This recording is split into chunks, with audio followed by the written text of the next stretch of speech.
Hello everyone, back tuning into today's second video. We're going to have a look at the weather for the next week to 10 days. For today's second video, that's going to take us around the 27th of April. We'll be able to extend out beyond that with the extended GFS and ECM ensembles. As usual, we'll have a look at the CFS V2 for the next month at the end of the video. The 5-day forecast has been released. It takes us through the Easter period, and it's going to be a classic 5 days coming up. It's going to be loads of warm, dry, fine weather.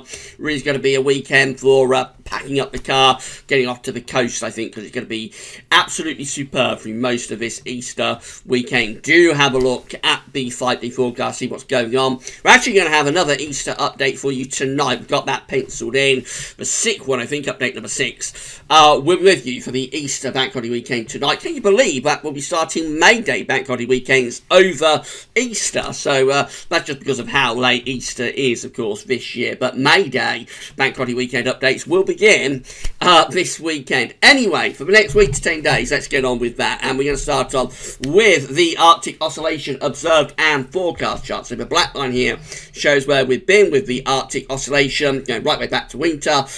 Red lines at the end where the GFS ensembles are forecasting the Arctic Oscillation to go.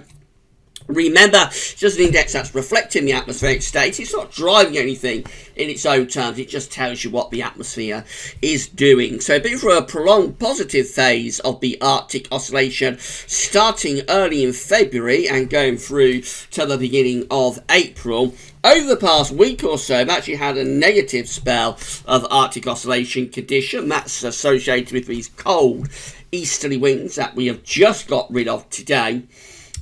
But the trend over the next couple of weeks, you can clearly see, is upwards. So it looks like the second half of April, we'll see the Arctic Oscillation going back into positive territory. That tells us low pressure will probably be coming back to the northern latitudes, and at the same time we will probably strengthen the Azores High, and the Azores High could well give us a spell of pretty warm weather actually in the second half of April. Certainly over the Easter period, temperatures are looking pretty warm. North Atlantic Oscillation also on the move. So the black line again shows where we've been with the NAO. The red lines at the end where the GFS ensembles are forecasting the NAO to go. Most of the winter, can go right way back to December with this. Most of the winter was a positive NAO winter. Although we did go a bit negative with the NAO through the first half of April. That's associated with the negative AO as well. Both of the indexes going negative through the first half of April. Where we are right now is around neutral. And it looks like we're going to see the NAO going back into positive territory through the second half of April. So there we go, back up into positive territory with both the AO and the NAO. Tells us that the westerly flow will be strengthening through the second half of April, but that doesn't necessarily mean it's going to be unsettled. Of course, a strength of westerly flow could mean we're going to have wet and windy weather off the Atlantic, but if the Azores High gets involved, then it will actually mean we have quite settled but also relatively warm weather at this time of year. The Azores High will ridge up into the UK potentially and into much of Northern Europe and pull up the winds from a southwesterly to southerly directions. So, I mean, when you're in the winter, having both of the indexes, the AO of the NAO positive, that is typically in the winter going to be a signal for wet and windy weather. Not necessarily the case. Sometimes you'll even find yourself under a ridge from the Azores High in the winter. But in winter, it is more of a signal for mild, wet and windy weather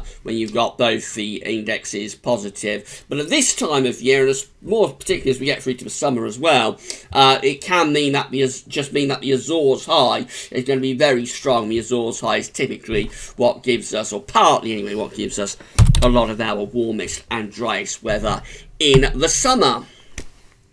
So these are the GFS upper air temperature and precipitation ensembles for the next couple of weeks. We're going to Aberdeen up in Scotland today. So the red line here is the 30-year upper air temperature average for Aberdeen. And we can see that at the moment we're warmer than average. We're going to be keeping things warmer than average through the next week or so. Definitely going to keep those warm upper air temperatures going. It does look as though as we get through to the final days of April, and into the start of May, it does look as though the temperatures are lowering a little bit, but even then, not going particularly cold, just going closer towards average, going closer towards the 30-year upper air temperature average, but certainly going to the final, sort of up to the final days of April anyway, it looks pretty warm through that period just there. A lot of dry weather to come as well, certainly going up towards Easter, plenty of dry weather, maybe some precipitation spikes coming back next week, but they're not really coming back with conviction there. I mean, it does look a little bit more unsettled, but you wouldn't necessarily say that's a particularly wet spell of weather at all. It's across eastern Scotland, so I suppose if we were looking at somewhere more exposed to the Atlantic and Irish Sea, it would probably look a little bit wetter than that. But I would say maybe going slightly more showery next week, but a definitive sort of very unsettled spell of weather looks like it's actually being put back a little bit, the chances of that.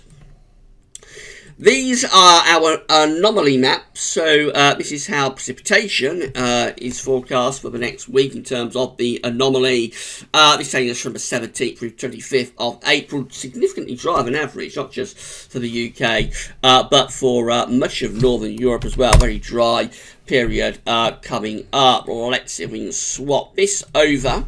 So we've not got the temperature one up yet, but I can do that right now. So just put that in there, and we go to there, and that takes us to the temperature anomaly, which you'll see is also looking significantly warmer than average from the 17th through to the 25th of April. So a warmer and drier than average week coming up from the 17th through to the 25th of April tells us that we are going to be in for a classic spell of warm, dry, spring-like, in fact, early summer-like type conditions. Notice very cold temperature anomaly, so down in towards the Middle East. So anyone that's going down there over the next week or so, you're going to have to take a thick coat. It looks like it's going to be a lot colder than average there. But for us in the north and west of Europe, it looks a lot milder or even warmer than average for us from the 17th to the 25th of April. So going through to the GFS is how the GFS run is looking for Saturday, with a big area of high pressure sitting across not just the UK but most of Northern Europe, being dominated by high pressure. That's pulling in warm air from the continent. So, excuse me, I think we'll be seeing temperatures around 22 degrees Good Friday and Saturday, maybe even a bit higher than that. I wouldn't totally rule out the chance of getting to the mid-20s, can you believe, through the early part of this Easter weekend. Into Sunday, we're still under this ridge of high pressure, but it is weakening a little bit as it turns slightly more unsettled up to the north and west. However, we're still mainly under high pressure on Easter Sunday. Easter Monday, low pressure is having a really good go at getting in from off the Atlantic, but we're basically still, even then, under this ridge of high pressure. And then that low pressure slides away to our south as we go through to Tuesday next week. So a couple of days ago, it looked like next week would actually turn very unsettled. Now we're seeing these low pressures not coming in with as much conviction, just generally sliding away to our south, keeping this ridge going to our east. So the breakdown looks like it's being put back and weakened to some degree through the course of next week. We start to run up towards day 10, and if anything, high pressure begins to re-strengthen again across the country. So this is how things are looking for day 10, which is Saturday the 27th of April. Still underneath the area of high pressure, still bringing up pretty warm winds from a southeasterly direction. So plenty of dry, fine and warm conditions with that one. Beyond day 10, we go up towards the 28th of April and then on to the 29th. You see, high pressure never really goes away. We do lower the pressure a bit to the south. That could threaten some showers in the south. But overall, high pressure never really goes away. Right at the very end of the GFS run, going into the opening days of May, we possibly hint at bringing down a cold snap from the north. But I mean, that's too far away to have any confidence in whatsoever. This is how the parallel GFS run is looking. So again, the high pressure is through the country on Saturday, bringing again plenty of dry, fine and warm conditions with it. And we go through to Easter Sunday and Easter Monday. Low pressure is developing out to west, maybe a little bit stronger with that low pressure with the parallel run compared to the operational run. So as we go into the early part of next week, Possibly we've got some rain in the west, but many eastern areas are closest ridge of high pressure, keeping those bands of wet weather at bay out in the Atlantic. Through to the middle of next week, low pressure starts to try and break through across the country. That could bring some showery rain through the country during the middle part of next week. But by the time we get through to day 10 and beyond, we're beginning to build heights back in across the country again. So high pressure is re-establishing itself as we go into the closing days of April. And the beginning of May, that's May the 1st, May Day shows high pressure sitting up to our north, again pulling in these winds from an easterly direction and keeping these low pressures blocking the low pressure in the middle of the Atlantic. ECMWF, again, we've got the high pressure there on Saturday, bringing loads of dry, fine, warm conditions. That continues into Easter Sunday too. Easter Monday and then through to Tuesday, we find that low pressure, instead of being able to push across the country and bring wet weather through the country as it looked like it would do so a couple of days ago, this low pressure is now being forced southwards. So this might bring some rain into west and southwest, but many central eastern areas are close to that ridge and likely to keep it pretty dry, I would have thought. Into the middle of next week, that low pressure gradually sort of fading away as the high pressure continues across eastern and northeastern parts of the country. And that's how things look at day 10. It appears that by day 10, high pressure is beginning to re-establish itself once more, bringing back a return of mainly dry and pretty warm conditions. These are the GFS ensembles, the postage stamps, so the scenarios that are on the table within the GFS ECM ensembles today. So we've got, of course, this is from the 27th of April, taking us to 27th of April, 240 hours away, day 10. We've got 29 members of the ECM ensembles with high pressure sitting to our east. Low pressure is out to the northwest. So mainly dry with those and pretty warm too. The air will be pulling up from a southerly southeast direction. That includes the control and the operational ECM runs. Operation is run, which you're looking at, of course.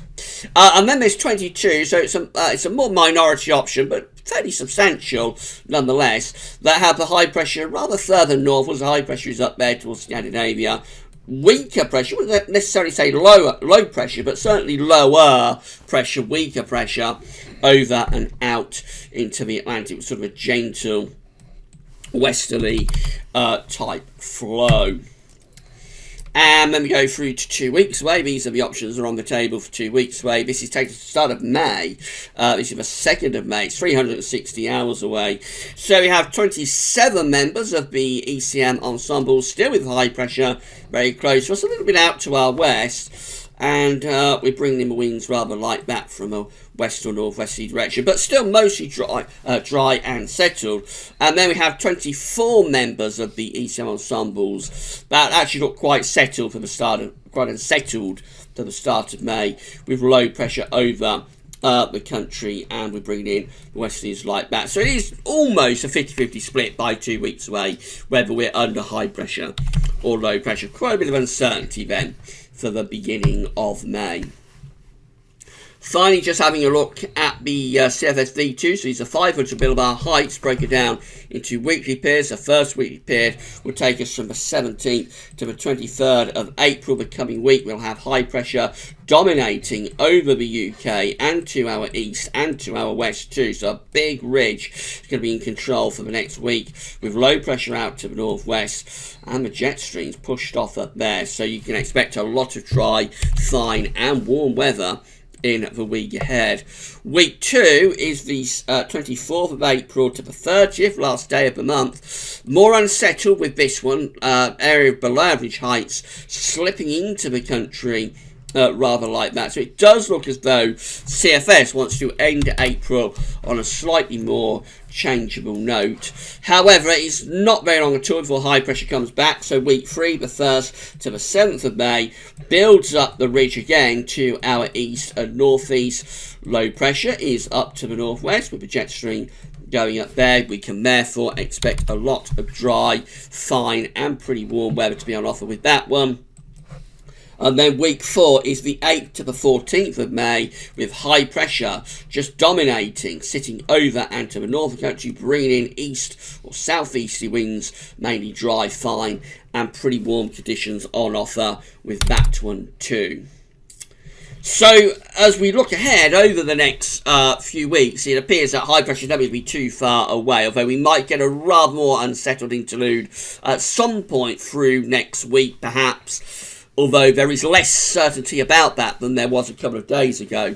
Actually, any unsettled spell is being both weakened and pushed backwards, I think, and it now appears that virtually the whole of the Easter period, away from the far northwest anyway, could be mainly dry and quite warm. And if it does turn unsettled next week, it looks like it'll probably be relatively short-lived before we're back to high pressure again for month's end, and that could well take us into a relatively dry and warm April. We have to start wondering whether this is all last year repeating itself. Have we really truly come out of that pattern that we had last summer? I've got my doubts with this, whether we have really ended and come out of that pattern that gave us all of that hot and dry weather last summer. And if we haven't, if we are still within that broad sort of climactic setup, then we'll have to start thinking very quickly about a hot summer. It could be creeping up on us. So we just need to wait and see what's going to happen over the next few weeks. But it's no matter how unsettled we turn it, and we did turn it very unsettled in the first couple of weeks of March, that looked like it was a definitive breakdown at the time. But no matter how unsettled we turn it, it always appears that within a week or two, we get ourselves back to high pressure again. And it's just feeling very, very similar, isn't it, to what happened last summer. So we'll wait and see. Not saying we are going to have a hot summer repeat of last year, but these continuous sort of ways that we get ourselves back to high pressure, no matter what else is going on, is quite striking. It's exactly what was happening around this time last year. Finally, just want to finish with the competitions. So we have now got over 150 entrants for our latest competition with metcheck.co.uk weather instrumentation. Very overwhelming response. I don't think we've ever had such a big response to this as this tour competition.